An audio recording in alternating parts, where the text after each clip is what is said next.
Hello friends, welcome to cook lab. இன்றைக்கி நாம் எப்படி ப்ரீத்தி ஜோடியா மிக்சியில் சப்பாத்தி மாவு பிசைறதுன்னு பார்க்கலாம் வாங்க.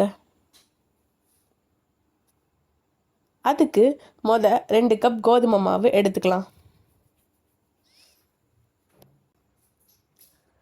அப்புறம் அது கூடவே கொஞ்சமாக தேவையான அளவு சால்ட் ஆட் பண்ணிக்கோங்க.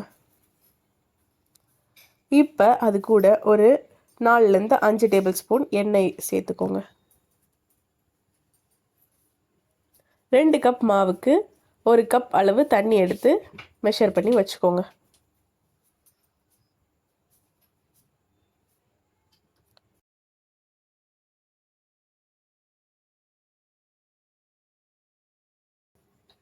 இப்போது இந்த மிக்சியை க்ளோஸ் பண்ணிவிட்டு சும்மா ஒரு பல்ஸ் மட்டும் கொடுத்துக்கோங்க, அந்த ஆயில் சால்ட்டெல்லாம் மிக்ஸ் ஆகிறதுக்கு. இப்போது கொஞ்சம் கொஞ்சமாக தண்ணியை ஊற்றிட்டு அந்த ஆட்டா நீடிங்னு சொல்லிட்டு ஒரு ஆப்ஷன் இருக்கும், அதை கிளிக் பண்ணிவிட்டு கொஞ்சம் கொஞ்சமாக தண்ணி ஆட் பண்ணிக்கோங்க.